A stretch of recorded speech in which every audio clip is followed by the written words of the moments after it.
या ठिकाणी ज्ञानेश्वर महाराजांना विनंती करतो यांनी वेळ न घालवता आपल्या प्रबोधनाला सुरुवात करावी.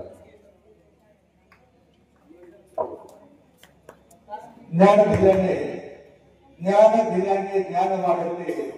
त्या ज्ञानाचे मंदिर हे सत्य शिवाहून सुंदर हे. सुंदर अशा दंता विद्यालयाच्या गुरुजनांना वंदन करून तुम्हा विद्यार्थी बालमित्रांना ज्ञानेश्वर भिडविलेचा मनापासून मनपूर्वक नमस्कार.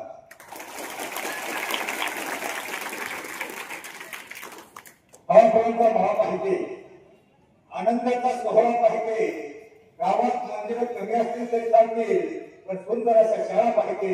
अशा तुमच्या सुंदर अशा शाळेतील तुम्हाला हुशार कुणी मुलांना पुनश्च एकदा नमस्कार.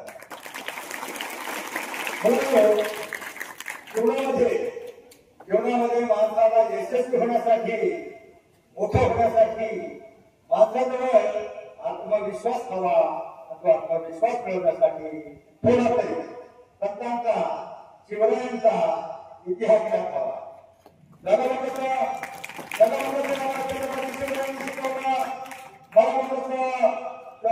शिकवलं आणि वाघ हे संत समाज सुधारकांनी शिकवलं. आता मला सांगा, तुम्हाला पुढे शिवरायाचं म्हणायचंय का? तुम्हाला फक्त छत्रपती शिवरायांच्या न्यायदेवी धर्माप्रमाणे आणि संतांच्या विचाराप्रमाणे जगायचंय. मुलांनो, प्रत्येक दिवशी पेपरला बातमी असते. लहान लहान मुलींना चॉकलेटच्या मिशी दाखवले जातात, मोठ्या मुलींना मोबाईलच्या मिशी दाखवले जातात, त्याच्या मोठ्या मुलीला लग्नाच्या मिशी दाखवत पेपरला बातमी असते. एक मुलगी पळवली, एक मुलगी अत्याचार केला. परंतु तुम्ही गेल्या 20 दिवसामध्ये आमची वारी चालू आहे. गेल्या 20 दिवसामध्ये वारीच्या 20 दिवसामध्ये तुम्ही पेपरला एखादी बातमी वाचली का? एखाद्या वारकऱ्यानं एखाद्या महिलेचा वेळी भट केलाय? बातमी वाचली का? नाही. कारण फक्त संतांचे विचार. प्रत्येक मावली असते, प्रत्येक आपली माता असते, प्रत्येक आपली बहीण असते. संतांचे विचार आहे मानावे बाकी समान. मग संतांचे विचार तुम्ही टीव्ही मध्ये पालखी सोहळा पाहिला का? टीव्ही मध्ये पालखी सोहळा पाहिला का? टीव्हीत पाहिलं नाही. टीव्हीत बघा, वाखरीपासून मंदिरापर्यंत आणि पलीकडे सोलापूर रोडच्या हायवेच्या कोणाच्या पलीकडून मंदिरापर्यंत दोन्ही बाजूला लाईन लागलेली असते. वाखरीला एखाद्या बाजूला तुकोबाराची पालखी, एखाद्या बाजूला ज्ञानोबाराची पालखी आणि दोन्ही पालख्यांच्या मध्ये, दोन्ही रोडच्या मध्ये एक डिव्हायडर असतो. एक डिव्हायडर असतो. त्या डिव्हायडरवर आमच्या म्हाताऱ्या बाया, त्यांना नाचता येत नाही, पोळी घेता येत नाही, अभंग म्हणता येत नाही, अशा काही म्हाताऱ्या बाया उभ्या असतात. त्या वेळेला दोन्ही बाजूला आपल्या वारकरी होश असतात, माऊली म्हणतात. आपला हा सोहळा मानण्यासाठी बाहेरच्या देशातल्या हातचेटीवाल्या, हातपंगड्यावाल्या 15 ते 10,000 ते 15,000 लेडीज अँड जेंट्स सगळे बाहेरच्या देशातून येतात. त्यांना आपल्या सोहळ्यात एवढं कौतुक वाटतं, एवढं जवळ वाटतं. अरे ही फाटकी कपड्याची माणसं, अरे ही भोळी माणसं, अरे भर काढलेल्या कपड्याची माणसं. एवढा कसला आनंद झाला याला, कसला आनंद होतो एवढा. त्यांच्या चेहऱ्यावर एवढी खुशी, एवढा आनंद कशाचा आहे त्यांना काही पत्ता लागत नाही. त्यांना काय वाटतं? त्यांना नवल वाटतं, आश्चर्य वाटतं. आणि मग आपल्या जोडीदाराला, त्याच्या हातपेटीवाल्या बाईला फ्रेंड बरोबर असतो त्याला म्हणते. कारण आपले लोक एवढी आनंदाने उड्या मारत असतात. कोणी पोटी खेळत असतं, कोणी भांड म्हणत असतं, कोणी गवळ म्हणत असतं, जय हरी विठ्ठल म्हणत असतं, कोणी विठ्ठलचा नावाचा गजर चालू असतो. आणि मग ती कॉलेजच्या कपड्यातली, हात कपड्यातली बाई मग ती आपल्या जोडीदाराला, त्याला जवळ वाटतं. Wonderful, wonderful. आमची कास्त्यावाली म्हातारी म्हणजे हे भावाने हे वंडरफुल नाही, वंडरफुल आहे. म्हणजे बाहेरच्या देशांच्या लोकांना आपल्या संस्कृतीचा हेवा वाटतो. परंतु बाहेरच्या देशामध्ये, तुमच्या माहितीसाठी सांगतो, बाहेरच्या देशामध्ये Europe, America, Britain, Canada, Egypt आणि अमेरिका, पाश्चात्य देशामध्ये आपल्या मुलांना 10-12 वर्षाची झाली, त्यांची लोकसंख्या एकदम कमी आपल्या जिल्ह्याएवढी सुद्धा त्या देशाची लोकसंख्या नाही. का नाही? कारण त्यांची कुटुंब व्यवस्था, समाज व्यवस्था विस्कळीत झाली, नष्ट झाली, भ्रष्ट झाली. त्यांच्या देशात मुलगा 10 वर्षाचं झालं, तेही मुलगा 10 वर्षाचं झालं, एखाद्या आश्रमात जातात, पैसे देतात, परत त्यांचा तपास करत नाही. त्या मुलाला माहित नसतं त्यांचा बाप कुठे आहे आणि आजोबांना सोडा. त्यांच्या देशातल्या आजोबांना त्याच्या देशाच्या आजोबांना माहित नसलं त्यांची नातवंड कोण किती कुठे आहे. पण आमच्या देशात रामाच्या अंगावर ओळखलं तर आधीच काळी तीर्थ आणि नातेवाईच्या पायाला ठेचाळलं, आजोबाच्या छातीत ठस्त होतं. एक विचार होत आहे आपली भारतीय संस्कृती आहे. मुलांना स्वामी विवेकानंदानं तिकडे हे सांगितलं तुमच्याकडे शोध लागलाय तुमच्या देशाची संस्कृती नष्ट होत आली. मुलांना आपल्या देशाची स्त्री आपल्या देशातली पतिव्रता स्त्री वटसावित्रीच्या दिवशी कोणाला साथ फेऱ्या मारते आणि हात समजून मागू दे आपले. परंतु त्यांच्या देशात 7 महिने सुद्धा एखादा कुटुंब टिकत नाही. हे आपल्या संस्कृतीचं आणि संस्कृती टिकले फक्त संतांच्या विचारानं. मानव जीवनामध्ये 2 प्रकारे मोठा होऊ शकतो. तुम्हाला मोठं व्हायचं ना मी मार्ग सांगतो 2 मार्ग सांगतो. एक मिनिटाचं काम आणि मानव जीवनामध्ये 2 प्रकारे मोठा होऊ शकतो. एक शिकून आणि दुसरं सवरून. शिकून म्हणजे शिक्षण. शिक्षण म्हणजे क्षणाला शिकायचं असतं. बघा लहानपणी तुम्हाला एक गोष्ट होती 2 लहानपणाची शर्यत करते त्यामध्ये एक निघतो. कोण निघतो? कोण? तसा चपळ होता. तसा चपळ होता तरी काको का जिंकला? काय झालं? एका शाळेत तिने अख्खा रामायण सांगितलं. रामायणापासून काय शिकायचं तर बापाची आज्ञा कशी पाळायची हे रामायण वनवासातून गेला त्यापासून शिकायचं. भावाचं प्रेम कसं असावं हे भारतानं राज्यगादी न घेतली आणि फक्त बाजूला ठेवून राजगादीवर राज्य चालवलं शिकायचं. रामायणापासून खूप शिकायचं असतं. मी रामाचा जन्म सीतास्वयंवर रावणाचा वध लंकाधर विभीषणाचा अभिषेक सगळं सांगितलं. परंतु ते सांगत असताना एका मुलाचं लक्षण असलं होतं. मी त्याला विचारलं हे ब्लॅक शर्टवाल्या रावणाला कोणी मारलं रे? कोणी? तो म्हणतो मी नाही मारलं. आता रावण तुला काय सापडणार? तुझं शाळेत लक्ष नसतं. बरोबर तुमचं लक्ष काय सध्या? टीव्ही मोबाईल डीजे पाटलाचा बैलगाडा काय आहे तुमचं लक्ष? तुमचं लक्ष आहे शिक्षण. शिक्षण म्हणजे शून्यातून विश्व निर्माण करण्याचा मार्ग म्हणजे शिक्षण म्हणजे सुखावरून स्वर्ग गाठण्याचा मार्ग. लोक मेल्यावर स्वर्गात जाण्याची इच्छा व्यक्त करतात. शिकला सवरलेला माणूस या पृथ्वीतलावर स्वर्ग उभा करू शकतो इतकी ताकद या शिक्षणामध्ये आहे. आणि शिक्षणाची संधी माणसाला एकच असते. आयुष्यातला शिक्षणाचा गेलेला एखादा आठवडा 1 तास सुद्धा परत येत नाही. काय होतं? एखादी मुलगी मामाच्या गावाला जाते. एखादं पोरग पाटलाचा बैलगाडा त्याच्यामध्ये 4 दिवस राहणार असतं. तिकडे 4 दिवस शाळा पडते. 2-4 दिवस शाळा पडली ऑटोमॅटिक त्याचा शिकवलेला पोर्शन झाल्यानंतर ऑटोमॅटिक तो त्या सशाप्रमाणे मार्ग पडतो. जीवनाची शर्यत जिंकायची असेल तर त्या लहानशा गोष्टीपासून तुम्ही काय शिकायचं? त्या कासवाच्या गोष्टीपासून तुम्ही काय शिकायचं?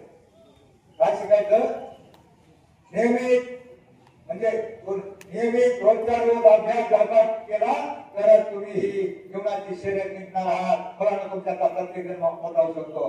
तुम्हाला असं वाटतं अरे आम्ही गरीबाचे आम्ही कमी हुशार. काय आम्ही गरीबाचे आम्ही कमी हुशार आम्ही कसे मोठे होणार? मी गुटखा मी काळा मी कसं मोठं होणार? प्रत्येक जण मोठा होणार. काळाही मोठा होणार आणि गुटखाही मोठा होणार. मला सांगा भारताच्या राष्ट्रपती त्यांचं नाव काय? पंतप्रधान झाले काळाचे राष्ट्रपती. काय नाव? राष्ट्रपती द्रौपदी मुर्मू. मुलींना त्यांचा करिअर कसा आहे? घोर आहे का? मग त्या कोणत्या जातीच्या आदिवासी समाजातली एक मुलगी 6व्या वर्षी त्यांच्या आई वडील खदानी वाढले आणि आता क्रमामध्ये शिकली आणि इतकी शिकली कारण त्याला कोणताही आधार नव्हता. त्याला फक्त शिक्षण पूर्ण करायचं होतं. इतकी शिकली शाळेमध्ये पड कॉलेजला पड विद्यापीठात पड आणि MA मास्टर डिग्री सोडून 7 डिग्र्या तिने घेतल्या. प्रत्येक वेळी पडतं. मग तिला राष्ट्रपती का म्हणली माहिती? ती राष्ट्रपती का म्हणली तर तुमच्या माहितीसाठी सांगतो प्रत्येक विषयामध्ये ती फर्स्ट आली. तिथे एवढं टॅलेंट आहे तिथं टॅलेंट पाहून राष्ट्रपती म्हणजे मुलांना जरा तुम्ही कान करून ऐका. 10वीची मुलं आहेत जरा कान करून ऐका. आपल्या महाराष्ट्रामध्ये जास्त करून महाराष्ट्रामध्ये एक सामाजिक समस्या निर्माण झाली. कोणती समस्या माहित आहे? प्रत्येक गावामध्ये 10 ते 12% मुलं बिगर लग्नाचे आहेत. आणि कोणती सांगू आता जे गंडर मंडळ करतात अभ्यास करत नाही, सरांचं ऐकत नाही, बापाचं ऐकत नाही, मुलांचं करतात आणि आपलं करिअर पूर्ण करत नाही, तुकार बेकार होतात, नोकरी मिळत नाही, तिथे पुढे जाऊन एका दिवसात बिघडतात, एखाद्या पुढाऱ्याकडे जाऊन खायला प्यायला शिकतात. अशा खायला प्यायला शिकलेल्या बिघडलेल्या बेकार तुकार कोणाला कोण देणार पोरगी देणार लेखा. म्हणून तुमच्यासाठी आलोय, मी तुमच्यासाठी आलोय मुलांनो. आता म्हटलं अभ्यास करा, आपलं करिअर करा आणि मग मोठं झाल्यावर तुम्ही राष्ट्रपती नाही होऊ शकणार. राष्ट्रपती नाही होऊ शकणार म्हणजे 12% त्यांची लग्न होत नाही. त्यांच्याप्रमाणे तुम्ही कमीत कमी कोणती तरी व्हा. मी तुमच्यासाठी आलोय. मुलींनो, खरं तर तुमची पिढी फार हुशार आहे. आमच्या सरकारपेक्षा 35ची पिढी हुशार आहे, 35 पेक्षा 15ची पिढी हुशार आहे. पण भानगड काय झाले, मला जास्तच हुशार आहे. ते चांगलं एक त्याच्यापर्यंत पोहोचत नाही, पोहोचलं तरी डोक्यामध्ये घेत आहे.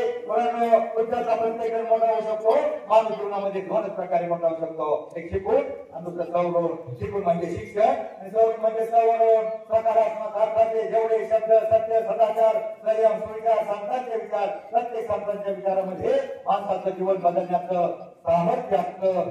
संतांनी म्हटलंय, मातृदेवो भव, पितृदेवो भव, आचार्य देवो भव. जगातले फक्त 3च लोक आहेत, फक्त 3च लोक आहेत की तुमचं भलं चिंतात. कोण 3 लोक माहिती तुम्हाला?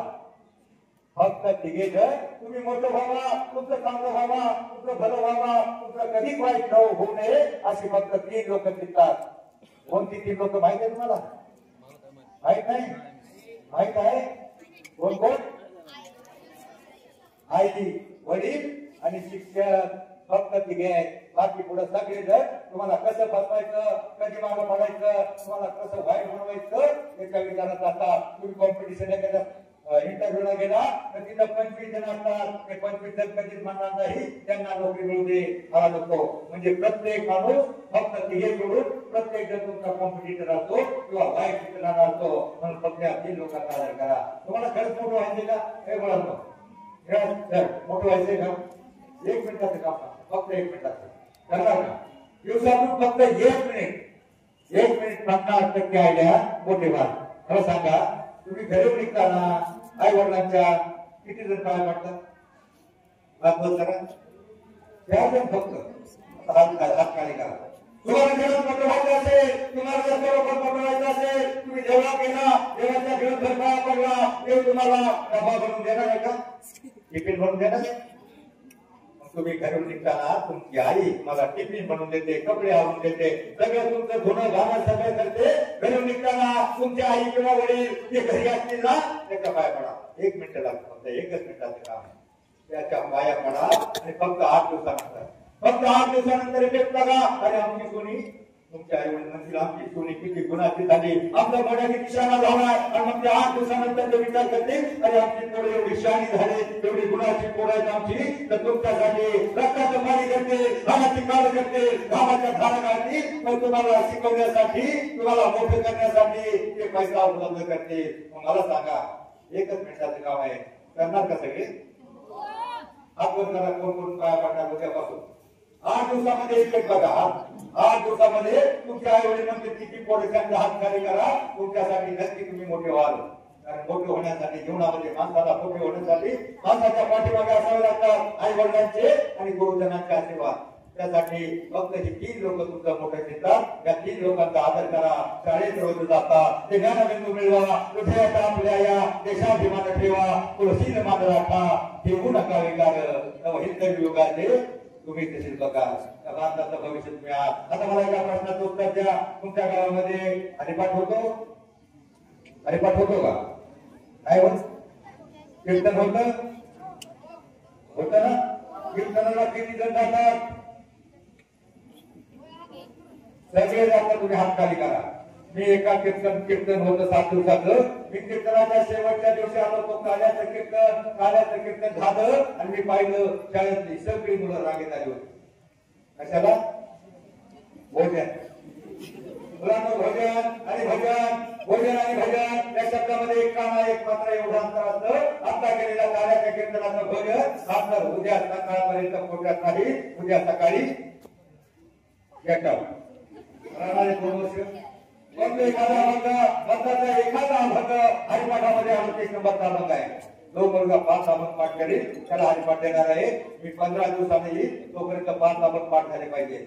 हरिपाठामध्ये 38 नंबरचा अभंग आहे.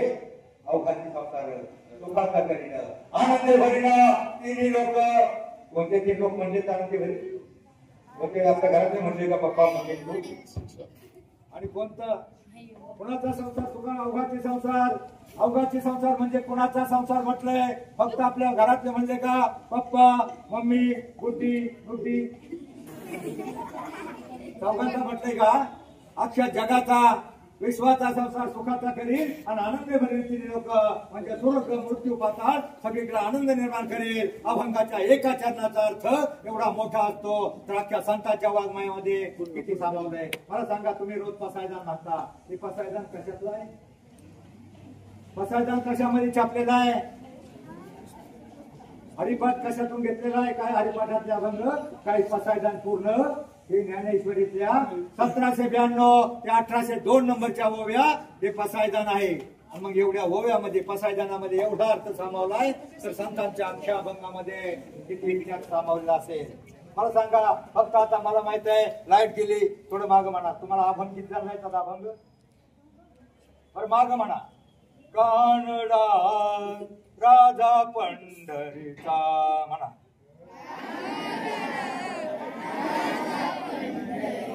नाही कळला नाही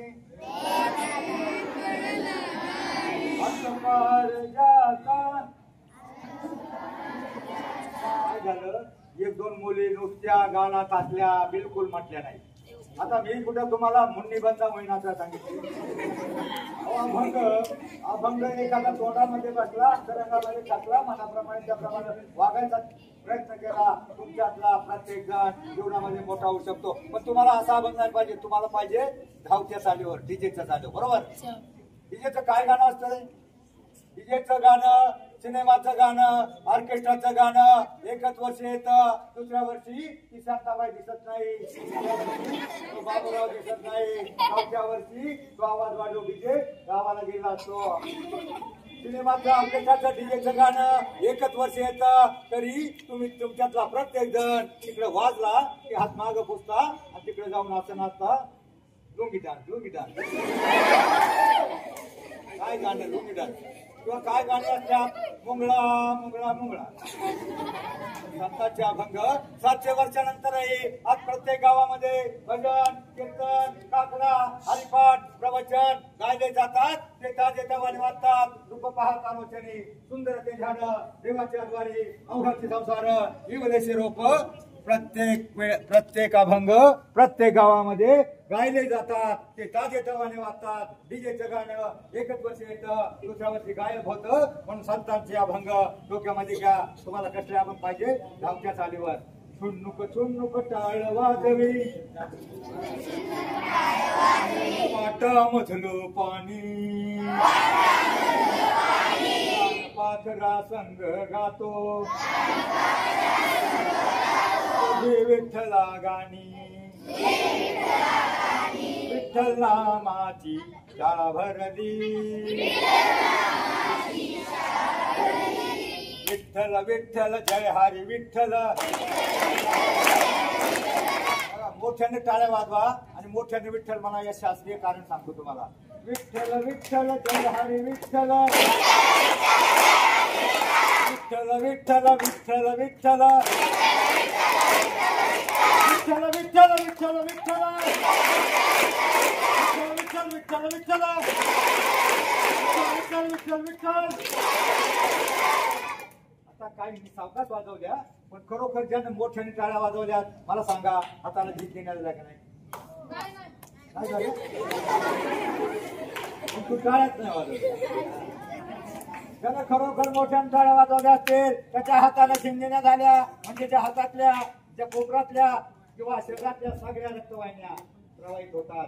आणि ज्यानं विठ्ठल विठ्ठल विठ्ठल विठ्ठल म्हटल्यावर ठ म्हणताना आपल्या अंतरंगामध्ये हृदयामध्ये रक्तवाहिन्या असतात, त्यांच्यावर जोर येतो, कंपन पावतात आणि मग विठ्ठल विठ्ठल म्हणत 5 मिनिटं फक्त तुम्ही जर टाळ्या वाजवल्या, 5 मिनिटं रनिंग केली तर त्या मुलाला आयुष्यभर रक्तदाब, कोलेस्ट्रॉल, बीपी, शुगर, मधुमेह, अटॅक येणारच नाही. बघा एखादा 20-30 वर्षाचा मुलगा त्याला अटॅक येतो, काय येतो तर तो आराम करतो, हालचाल करत नाही, बसून राहतो, आई वडिलांना मदत करत नाही, शाळेत सफाई करत नाही. तुम्ही कमीत कमी 20 मिनिटं घाम निघला पाहिजे, दिवसातून 2 वेळा घाम निघला तर आयुष्यामध्ये 5 मिनिटं विठ्ठल विठ्ठल म्हणून टाळ्या वाजवल्या आणि 5 मिनिटं रनिंग केली, 5 मिनिटं आई वडिलांना काम करायला मदत केली, त्या मुलाला आयुष्यामध्ये बीपी, शुगर, अटॅक येणारच नाही. काय होतं, कोरोना आला होता बरोबर. कोरोनामध्ये कोणती माणसं गेली माहितीये की तुम्हाला? की स्थूल हालचाल, शेठ, सावकार, पैशावाले, मोठमोठे लोक गेले, कोणताही भिकारी गेला नाही. त्यानं सांगितलं होतं हात धुवा, त्याला हात धुवायला पाणी नव्हतं, तरी तो गेला नाही. शेतकरी गेला नाही, आमचा वारकरी गेला नाही. मग कोण जातो? जो काम करत नाही, शरीराची हालचाल करत नाही आणि व्यायाम करत नाही, त्याच्या शरीरामध्ये स्थूलपणा येत जातो. म्हणून मुलांनो बघा, रात्री तुम्ही काय करता? 8:30 वाजता 9 वाजता तुम्ही टुळू टुळू बघत असता आणि म्हणता तुझ्या टीव्हीवर रंगाला नका बघू टीव्ही. त्याऐवजी आई वडिलांना मदत करा, काम करायला शिका, स्वयंपाक करायला शिका. शेतकऱ्याचं असेल तर गाय गुरांचं शेण काढायला शिका, त्यांना खायला कापायला शिका, खायला टाकायला शिका, शेतामध्ये काम करायला शिका, परंतु त्या टीव्ही मध्ये नका जाऊ. काय शिकवलं टीव्हीनं तुम्हाला? माझ्या नवऱ्याची बायको. आपल्या नवऱ्याला बायको बघायची का? काय शिकवलं? नका टीव्ही बघू, बिलकुल नका बघू. एखादी मालिका बघा, जर छत्रपती संभाजीराजांची मालिका आली होती, जगावं कसं याचं आम्हाला छत्रपती संभाजीराजांनी शिकवलं. मरावं कसं, देवधर्मान देशासाठी प्राण घेतले हाती, दूर आम्ही सरदार आम्हाला काय कुणाची भीती, जगून मरावं मरून जगावं हेच आम्हाला ठावं.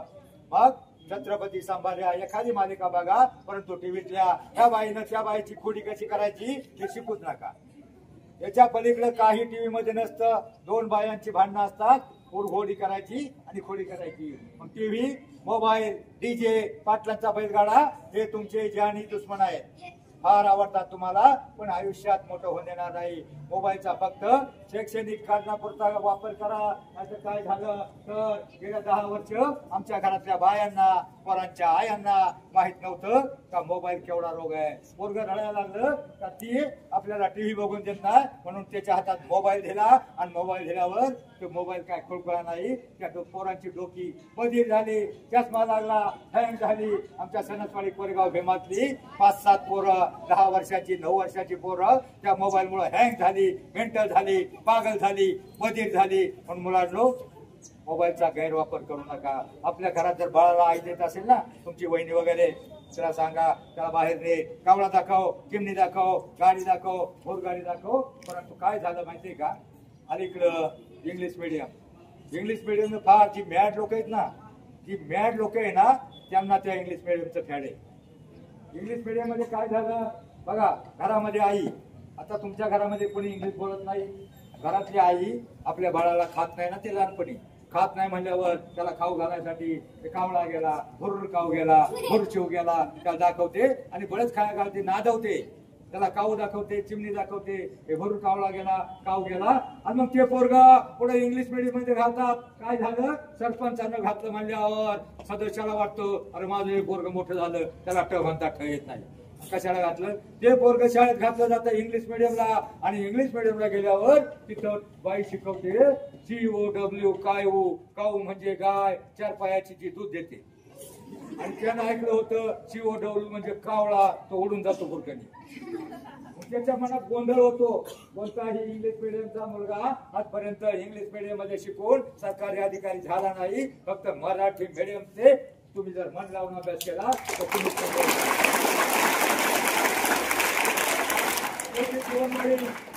फक्त 2 ओळी पाठीमागे म्हणायच्या आणि त्यांचा अर्थ काय आहे हा डोक्यात घ्यायचा. बघा, मीराबाई नाव ऐकलंय का?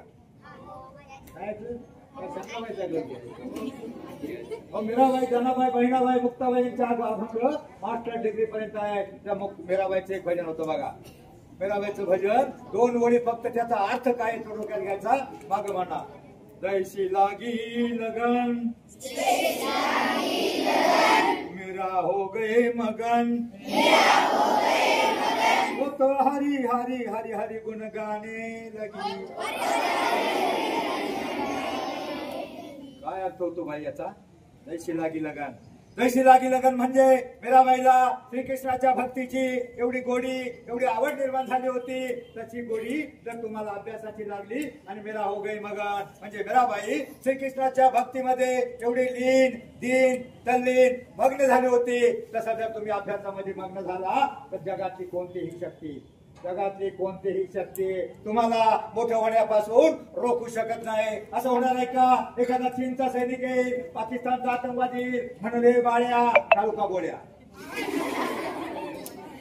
अभ्यास करून कॅप्टन होऊ नको नाही तर गोळ्या घाल म्हणतोय का?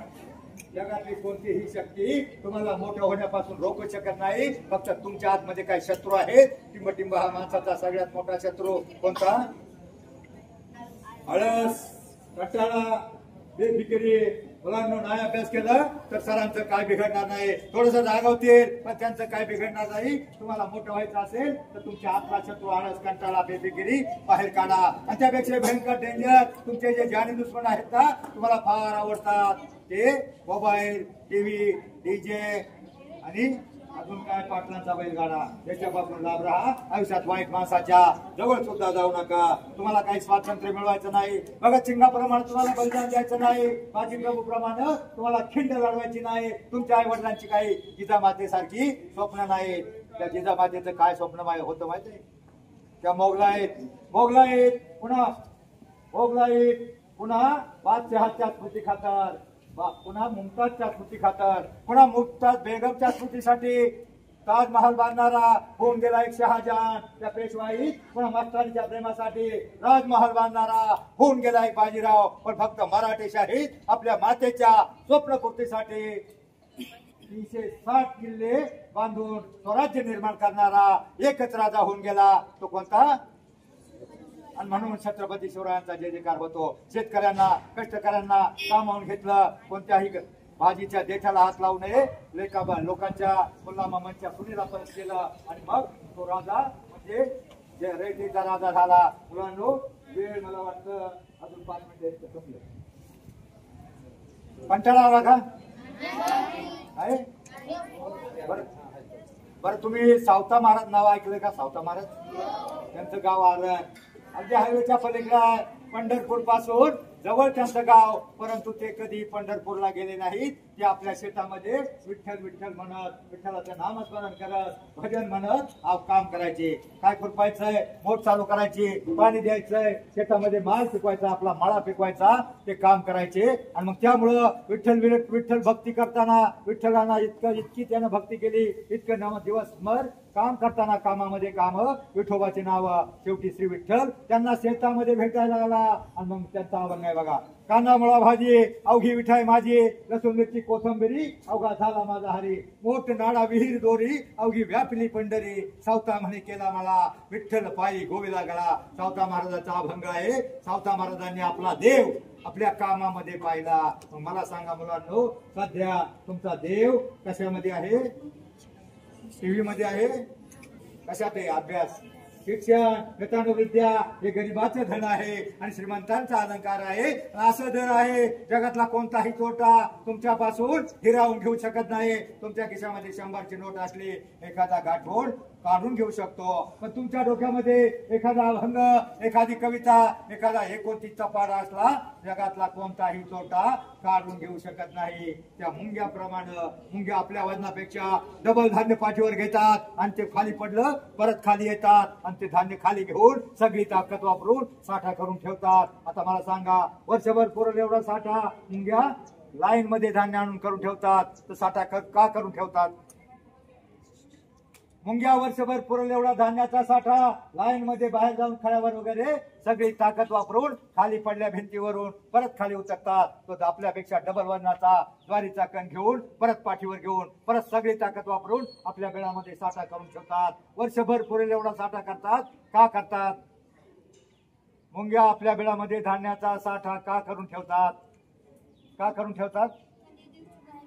थंडीच्या दिवसात थंडीच्या नाही, पावसाळ्यामध्ये आपलं धान्य संपलं, आपण छत्र घेऊन मारवाडच्या दुकानात जातो, काय लागेल ते घेऊन येतो. पण मुंग्यांचं खाद्य संपलं आणि त्या पाऊस बाहेर पडल्या आणि त्याच वेळेला अचानक धोधो पाऊस आला, पुराचा लोंढा आला, अख्ख्या मुंग्या वाहून जाते, म्हणजे मरून जाते. मला सांगा, त्या मुंगीपासून तुम्ही काय शिकायचं? तुम्ही कशा साठा करायचा आहे? ज्ञानाचा, विद्येचा अभ्यास मला दो. कारण मुंगीला हिंदीमध्ये काय म्हणतात? चिट्टी, नन्ही चिट्टी. नन्ही चिट्टी जब दाना लेकर चढ़ती है, उभरती दीवारों से 100 बार फिसलती है.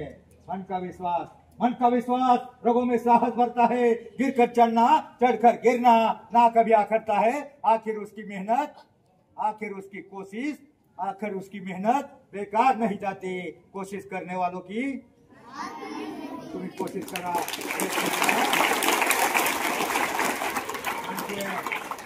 कधी फार होणार नाही, कधी फार होणार नाही. काय होतं, एखादा पोरगा थोडी मार्क कमी पडली, नाराज होतो. एखादी पोरगी तुम्ही बघता मॅट्रिकला मार्क कमी पडली, आत्महत्या करते. बिलकुल करायची नाही, काय गरज नाही. आयुष्य फार सुंदर आहे, आयुष्य फार मोठं आहे. तुम्ही एखाद्या वेळेस थोडं मागं पडला तर प्रयत्न करा, पुढच्या वर्षी अजून नेटानं करा. कारण असफलता एक चुनौती है, उसे स्वीकार करो. क्या कमी रह गई देखो, उसे सुधार करो. जब तक सफल ना हो नींद चैन को त्यागे तुम. संघर्ष का रास्ता छोड़कर मत भागो तुम, क्योंकि कुछ किए बिना ही जय जयकार नहीं होती. कोशिश करने वालों की बस कोशिश करा, प्रयत्न करा. जीवनामध्ये तुम्ही सगळे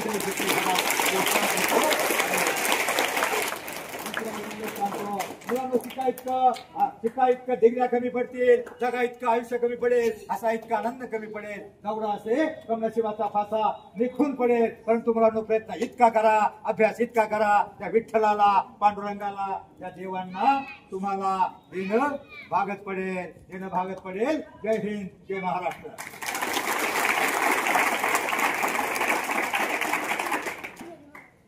शिवाजी महाराज कोण?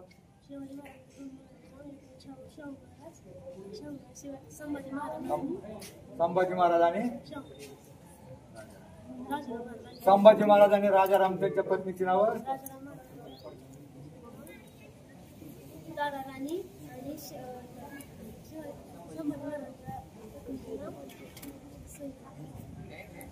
येसूबाई. संभाजी महाराजच्या पत्नीचं नाव आणि राजाराम महाराजांच्या पत्नीचं नाव तारा राणी. जिनं औरंगजेबाला 9 वर्ष लढा दिला आणि या मातीतच गाडलं, ती तारा राणी. तर तुझं नाव लिह आणि पुस्तक ग्रंथालयात तुझं नाव लिहून आणि हरेपाठ तुला. आणि दुसरं बरं जाऊ दे, एक प्रश्न मुलांना विचारतो. तुम्ही एक पिक्चर बघितला फेमस कर्मा,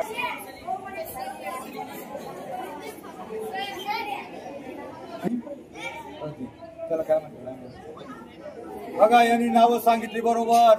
सलीम आणि सल्या आणि प्रदीप. बघा यांनी बरोबर नावं सांगितली. याच्यासाठी फक्त अर्ध्या टाळ्या वाजवा, फक्त अर्ध्या.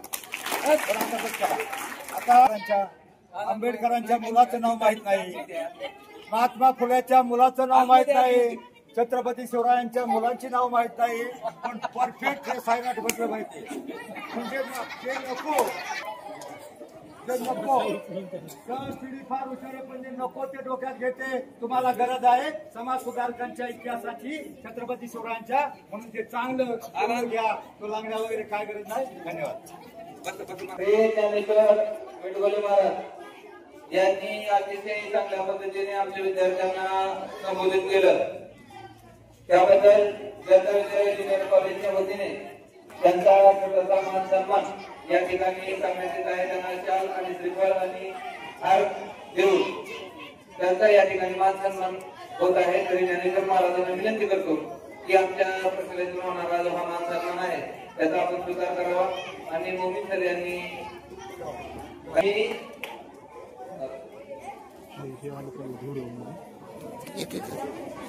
बोले येतात ना तिकडून. हा